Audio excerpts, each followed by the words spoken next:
Hey everyone, this is Tahreem and we are going to study a novel named Fire on the Mountains by Anita Desai. Let's move towards its introduction. That is, so ये novel जो है ना ये हमारे पास publish हुआ था 1977 में और ये एक पावरफुल एक्सप्लोरेशन है सॉलिट्यूड की, एजिंग की और इनर स्ट्रेंथ की। ये रिवॉल्व करता है अराउंड ये हमारा ये प्रोटैगनिस्ट है हमारी नंदा कौल, एक विडो है जो कि क्या करती है, रिट्रीट्स कर रही है किस चीज़ को, to to Kasauli yearning for peace. But her solitude is disrupted by the arrival of her great granddaughter, that is Raka. So अब हम जब इसकी समरी की तरफ फर्स्ट ऑफ ऑल हम इसके करेक्टर्स की तरफ मूव ऑन करते हैं, then we will discuss the summary of this novel.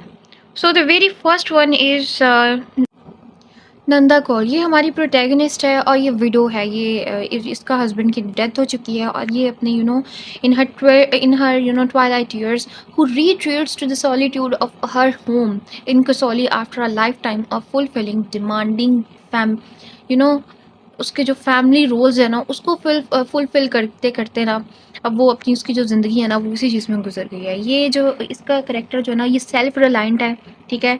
ये इमोशनली डिस्टेंट है और क्रेव्स है इसको किस चीज़ की, आइसोलेशन की, तन्हाई की, अकेलेपन की, विच इज़ डिस्ट्रप्टेड, जो कि ख़त्म हो जाती है, ख़राब हो जाती है इसकी तन्हाई, ठीक है। लाइक उसका सुकून ख़त्म हो जाता है कब, जब राखा जो है वो आ जाती है। नेक्स्ट करेक्टर राखा है। राखा जो है ना वो एक इसकी ग्रैंड डॉटर है, उसकी ग्रेट ग्रैंड डॉटर है किसकी, नंदा कौल्स की, और ये क्वाइट विदड्रॉन है और डीपली इंट्रोसेप्टिव चाइल्ड है, ठीक है। राका जो है ना उसकी एक ट्रोमेटिक फैमिली हिस्ट्री है। लाइक उसके अंदर उसने विटनेस किया हुआ डोमेस्टिक वायलेंस को, ठीक है। उसने अपने माँ बाप को झगड़ते हुए देखा हुआ है। सो यहाँ पे जो है ना वो यहाँ पे she prefer solitude and explores the valley terrain around the house, often retreating into her word. So इसका नाम जो है ना एक्चुअली राका का नाम है, इसका मीनिंग है मून, चांद।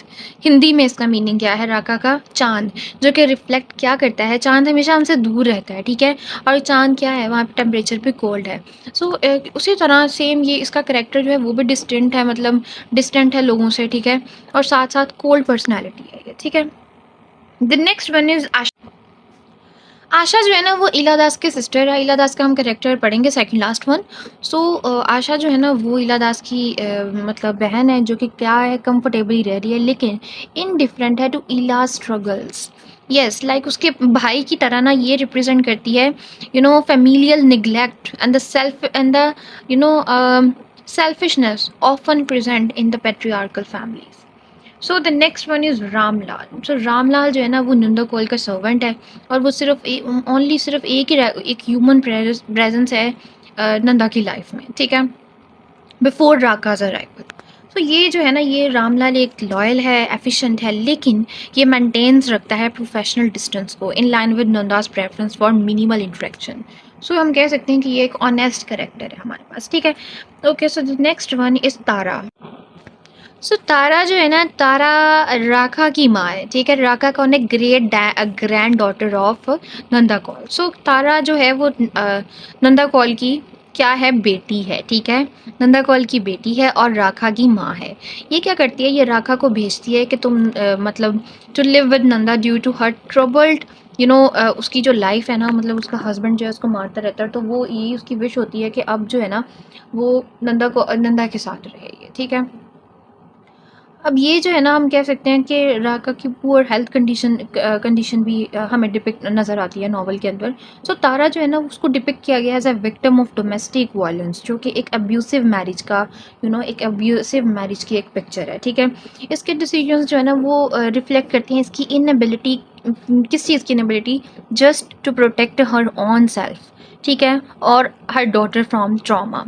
सो द नेक्स्ट वन करेक्टर हमारे पास आता है इला दास।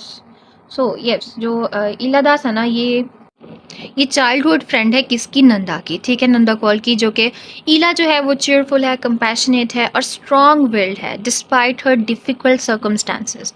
ये वर्क करती है एक सोशल वर्कर के तौर पे। ये क्या करती है? ये एडवोकेट करती है किस चीज़ को? विमेन राइट्स को, ठीक है, और अपोजिंग करती है किसको? ऑप्रेसिव पेट्रियार्कल ट्रेडिशंस को, जो कि क्या करते हैं, जो कि इसको जिसकी जो इसकी अल्टीमेटली वजह बनती है इसकी ट्रेजिक डेथ की। So the next one is mister Das. So Ila Das का भाई, जो कि इनडिफरेंट है, अनसिम्पथेटिक है उसके स्ट्रगल से। इसका ट्रीटमेंट जो है ना, like his treatment of Ila like underscore the patriarchal values within their family. So let's move towards its summary. So in summary, so here are some points. ये पॉइंट्स के जरिए से मैं पूरी समरी एक्सप्लेन करूँगी। So this is not single point, you know, these are separate points like introduction to Nandakol, arrival of Raka, introduction to Iladas, Raka's behavior, climatic events, symbolism of the forest fire, and then ending. So the very first one is introduction to Nanda Kaul. Nanda Kaul जो है जिस तरह मैंने पहले बताया था, एक window है जो कि रिक्लूसिव लाइफ जो है ना वो एक उसको स्पेंड करी है अपने घर में, ठीक है। और ये जो है ना इसकी मतलब lifetime fulfilling societal and family roles. अब वो क्या चाहती है? वो सिर्फ चेरिश कर रही है किस चीज़ को? उस सॉलिट्यूड को, तन्हाई को, ठीक है, अकेले रहने को वो चेरिश कर रही है। और साथ साथ वो क्या कर रही है? अब डिटैच्ड है सबसे। सो हम देखते हैं अब अराइवल होता है राखा का। राखा जो है वो कौन है? नंदा की ग्रेट ग्रैंड डॉटर है, ठीक है। सो राका जो है ना उसको भेजा जाता है कि वो उसके साथ रहे। राका एक विदड्रॉन और क्वाइट चाइल्ड है, ठीक है, जो कि प्रेफर करती है कि नेचर को एक्सप्लोर करें rather than engage with the people. तो अगर हम इसमें देखें ना तो एक चीज़ कॉमन है, like both Nanda and Raka share a love for solitude but there connection is distant. Yes, अब दोनों जो है ना, दोनों को तन्हाई पसंद है, दोनों एलियनेटेड कैरेक्टर्स हैं, बट फिर भी दोनों एक दूसरे के साथ दोनों आपस में नहीं है, उनका फिर भी रिलेशनशिप एक दूसरे के साथ नहीं है, ठीक है। सो हम नेक्स्ट देखते हैं। नेक्स्ट हमारे पास इंट्रोडक्शन होता है ईला दास का। सो ईला दास जो है ना वो नंदास का क्या है? चाइल्डहुड फ्रेंड है, जो कि उससे मिलने आती है, ठीक है। चाइल्डहुड फ्रेंड है उसकी, किसकी? नंदा की, और वो उससे मिलने आती है, विजिट करती है उसको, ठीक है। ईला एक सोशल वर्कर है जो कि क्या करती है? विमेन राइट्स के बारे में बोलती है, एडवोकेट करती है उसको, ठीक है। और जिसके नतीजे में वो बहुत सी ऑप्रेसिव ट्रेडिशंस को चैलेंज करती है, जो कि उस टाइम पे उस कल्चर में पाई जा रही थी।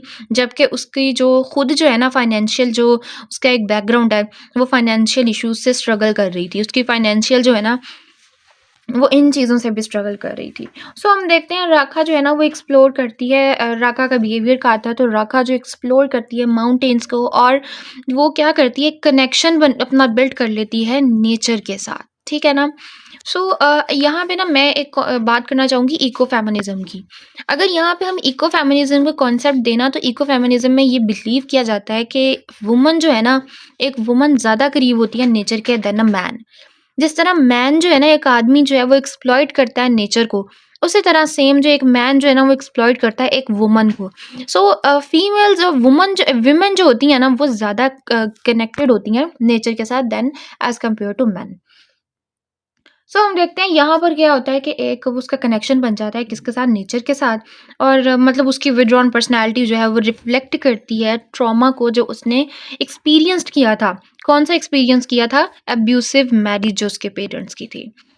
सो नेक्स्ट हम देखते हैं क्लाइमेटिक इवेंट्स आते हैं कुछ, लाइक अब ईला दास जो है ना उसको ब्रूटली उसका रेप किया जाता है, और फिर उसके बाद उसको क्या कर दिया जाता है? उसका मर्डर कर दिया जाता है। जबकि वो रिटर्न कहाँ से आ रही होती है? अपने वर्क से आ रही होती है, and after opposing a child marriage. अब हम जिस तरह हमने देखा कि अब ईला दास कौन थी? ईला दास एक वुमन के लिए, वुमन राइट्स के लिए उसके खिलाफ बात करती थी, के लिए बात करती थी। किसके खिलाफ बात करती थी? जो कि पेट्रियार्कल सोसाइटी थी, ठीक है।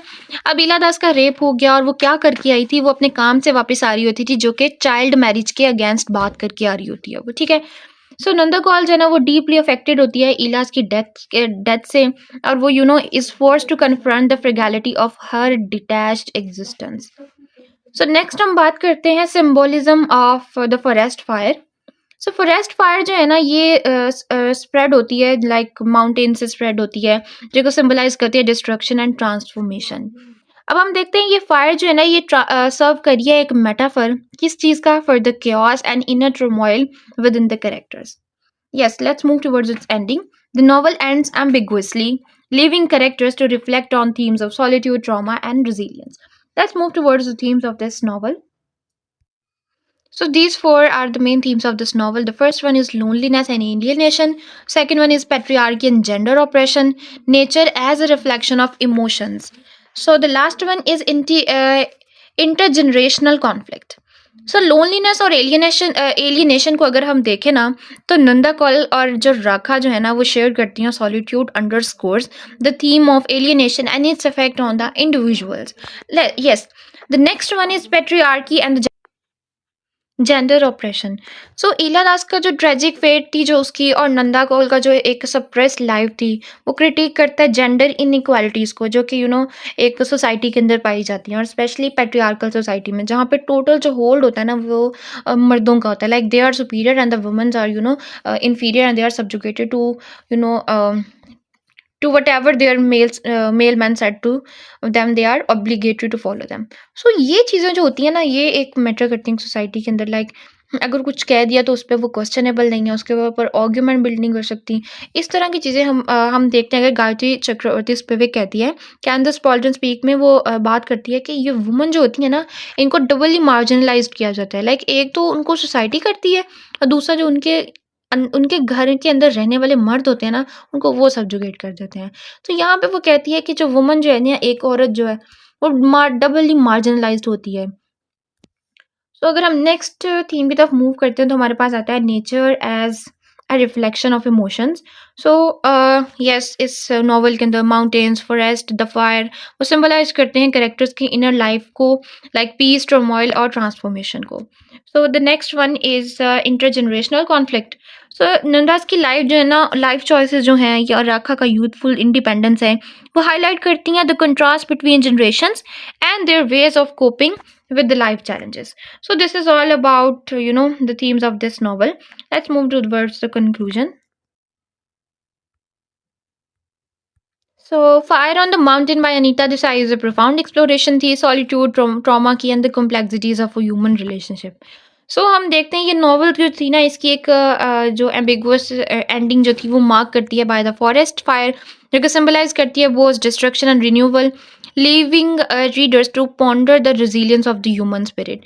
So देसाई का ये मास्टरफुल यूज ऑफ सिम्बोलिज्म और उसका फोकस किस चीज़ पर, इनर लाइफ पर of characters, and makes this a timeless piece of literary introspection. So जो कि क्या करती है एक डीप इंसाइट ऑफर करती है into the struggles of women in a patriarchal society. So this is all about today. I hope आपको lecture समझ आया होगा. Thank you.